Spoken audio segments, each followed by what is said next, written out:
Assalamu alaikum. All right, I'm going to continue on. Then Elmitra spoke again and said, "And what of marriage, master?" And he answered, saying, "You were born together, and together you shall be forevermore." So this is speaking about the verse in the Quran that talks about how Adam and Eve were born from one soul, and then they were divided into their different genders. And we know that in science that explains the idea of the single-celled organism idea, and that there wasn't one female cell and there wasn't a male, that actually we were a single-celled organism that evolved. So this is talking about the verse of Adam and Eve actually coming from each other. And now I know in the Bible it talks about this idea too, the Genesis idea of that Eve came from the rib of Adam, and that is just a symbolism to show that male and female were born from one soul. You were born together, and together you shall be forevermore. You shall be together when the white wings of death scatter your days. Aye, you shall be together, even in the silent memory of God. But let there be spaces in your togetherness, and let the winds of the heavens dance between you. Love one another, but make not a bond of love. Let it rather be a moving sea between the shores of your souls. Fill each other's cups, but drink not from one cup. And give one another of your bread, but eat not from the same loaf. Sing and dance together, and be joyous, but let each one of you be alone. Even as the strings of a lute are alone, though they quiver with the same music. Give your hearts, but not into each other's keeping, and for only the hand of life can contain your hearts. And stand together, yet not too near together, for the pillars of the temple stand apart, and the oak tree and the cypress grow not in each other's shadow.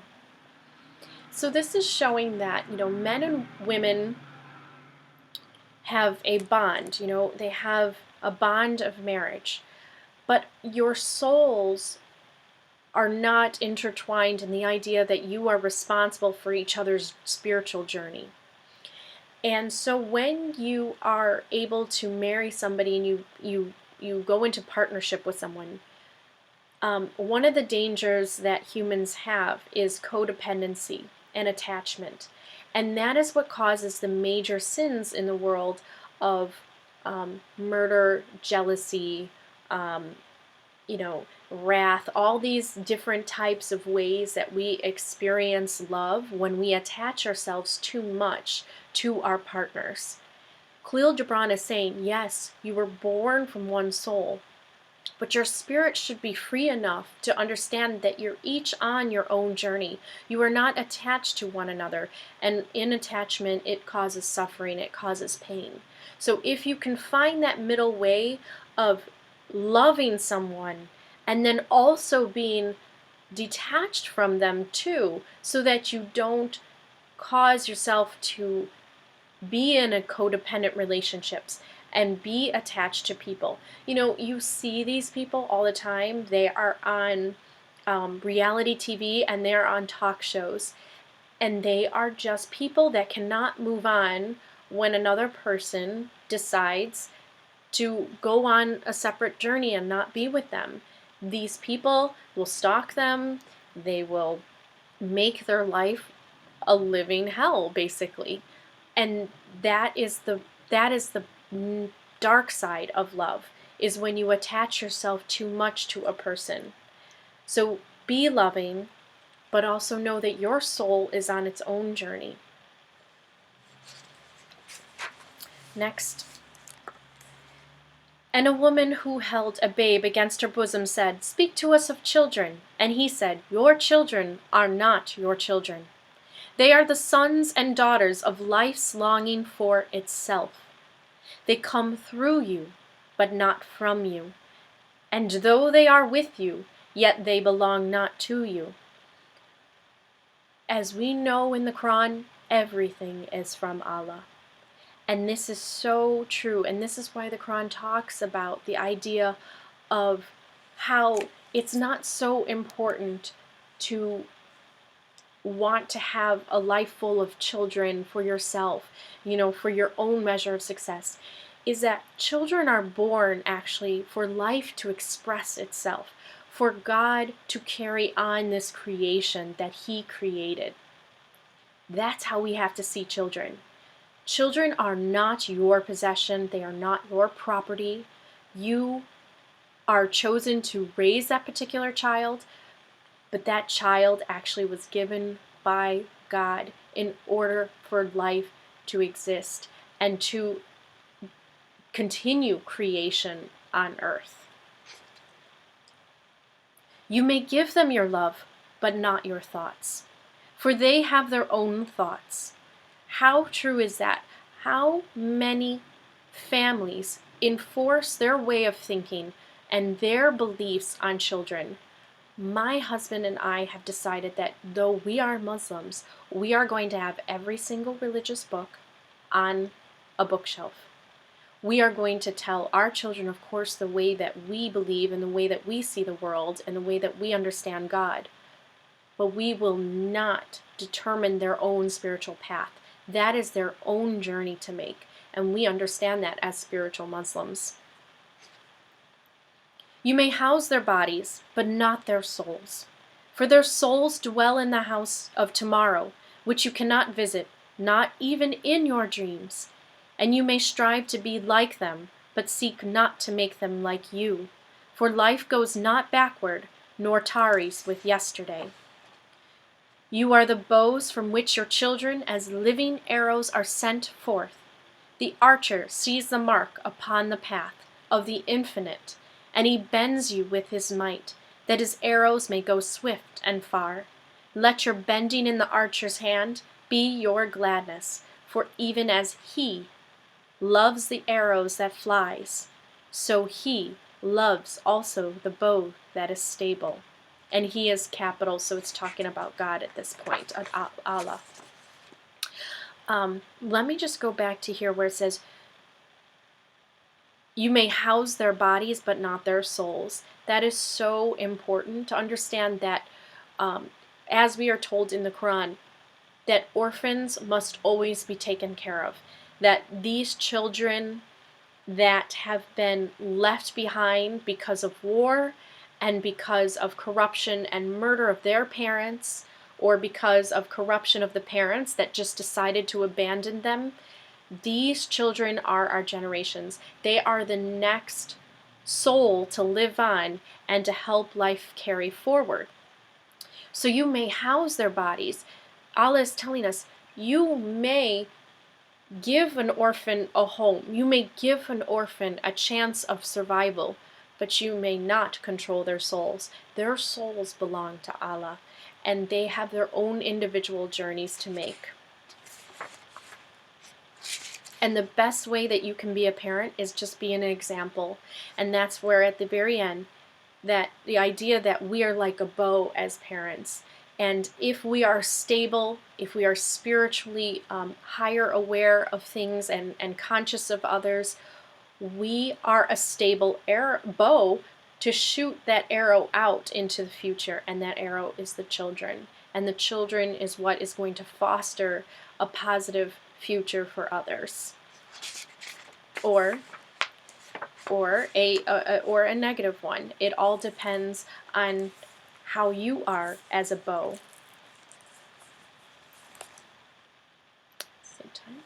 Then said a rich man, "Speak to us of giving." And he answered, "You give but little when you give of your possessions. It is when you give of yourself that you truly give. For what are your possessions but things you keep and guard for fear you may need them tomorrow?" How true is that? I've been talking a lot about charity, and always in the back of my mind, but I didn't speak about it, is the idea that charity is also the way that you give your time and your effort. When you see someone needing a door to be open for them while they have a bunch of boxes in their hands or a shopping cart or a baby, if you are somebody that actually opens that door and you are giving of yourself. You are giving your effort, your physical energy to help another. Charity actually comes in other forms than just giving physical possessions away. It actually comes in the form of doing work. I love hearing about some of the stories that are out there about really wonderful works of charity that do not require any money. A lot of times there are some really wonderful children that will go out and they will rake the lawn of older people in the neighborhood that can't do it anymore, or they will plow, not plow, but use a snow plow to help get rid of the snow on their driveway, or they will shovel the driveway and get rid of the snow. These are ways that you can help others without having to give of yourself, materially, but you actually give of yourself spiritually. And the more and more you do of that, the more you refine yourself as a servant to Allah. And tomorrow, what shall tomorrow bring to the overprudent dog, bearing bones to the trackless sand as he follows the pilgrims to the holy city? And what is fear of need but need itself? It is not dread of thirst when your well is full, the thirst that is unquenchable. There are those who give little of the much which they have, and they give it for recognition, and their hidden desire makes their gifts unwholesome. We are told in the Quran that if you are going to give in charity, it is best for you to give without having other people know, without making such a show about it, and just doing it, and never telling anyone. And it is between you and Allah, because Allah sees all and will see what you have done, and will see that you have not done that act of charity, you have not done that act of kindness for recognition of others. You have actually done that act of kindness for your own soul, for another soul, and Allah will see that. And there are those who have little and give it all. These are the believers in life and the bounty of life, and their coffer is never empty. There is this beautiful video. It made me cry. I saw it, I think on Facebook or YouTube, but it was a social experiment to show the giving nature of some homeless people. There was a man that was sitting on the ground outside of a building. He was homeless, and the guy who's doing all the social experiments came up to him, and he basically said, I'm so hungry, I haven't eaten, and I'm just really starving. So here's what happened. He did the social experiment on people that were just randomly walking on the street, and he was asking them for food. And he was asking to be fed. He didn't want money, he wanted food. And he came to a homeless man, and he got him a pizza. He gave him a pizza, and then he said to the guy, he's like, you know what, that was actually my last money. I'm just really hungry, is there a way that I can have some of that? And he was given a piece of pizza from this homeless man, and when nobody else on the street did. So he shows that, some people that don't have anything at all, they are the most giving people, and that's because of empathy. This man who had this pizza now understood what it was like to actually be homeless, and understood what the needs of another person is, because he went through it. He's experienced that. Oh, I have to just correct that idea. So I guess the social experimenter, it's been a while before I've seen this video, but the social experimenter had another person working for him. So the person working for him gave the homeless man a pizza, and then the social experimenter came up and asked for the slice of pizza. So yeah, that makes more sense. Okay, let me continue. There are those who give with joy, and that joy is their reward. And there are those who give with pain, and that pain is their baptism. And there are those who give and know not pain in giving, nor do they seek joy, nor give with mindfulness of virtue. They give as in yonder valley the myrtle breathes its fragrance into space. Through the hands of such as these God speaks, and from behind their eyes he smiles upon the earth. What a beautiful idea, that in our giving nature we have to go even deeper, that you should not give in order to become good, that you actually should give as an involuntary action of just being alive and just knowing that you are on earth with others, and that when some other person needs help, you are there to help and facilitate that. And Khalil Gibran is saying that through those people's hands, not the ones that are seeking for joy, but through the ones that do it out of service, they are actually having the actions of God. Okay? They are actually, that is where you will see God within those people's actions. It is well to give when asked, but it is better to give unasked, and through understanding. And to the open-handed, the search for one who shall receive is joy greater than giving.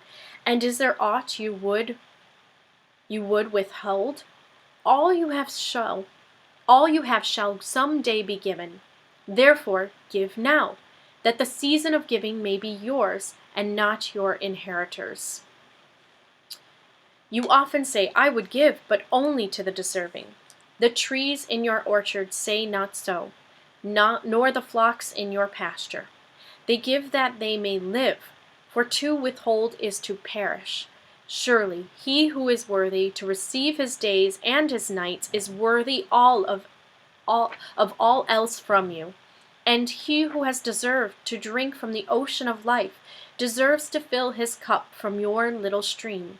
And what desert greater shall there be than that which lies in the courage and the confidence, nay, the charity of receiving? And who are you that men should rend their bosom and unveil their pride, that you may see their worth naked and their pride unabashed? See first that you yourself deserve to be a giver and an instrument of giving. For in truth it is life that gives unto life, while you, who deem yourself a giver, are but a witness. And you receivers, and you are all receivers, assume no weight of gratitude, lest you lay a yoke upon yourself and upon him who gives. Rather rise together with the giver on his gifts as on wings. For to be over-mindful of your debt is to doubt his generosity, who has the free-hearted earth for mother and God for father. So then if you are somebody who receives a gift from others, then you also will show that gratitude in the way that you pay back that gift, either through hard work or your own type of giving to another. And that's what we saw in that homeless man in that social experiment, that he was given a pizza and he shared a slice with another man who came up to him and asked him for a slice because he himself was hungry. So that is what we call a payback. And that is the best way that you can show your gratitude to that charity that was offered to you.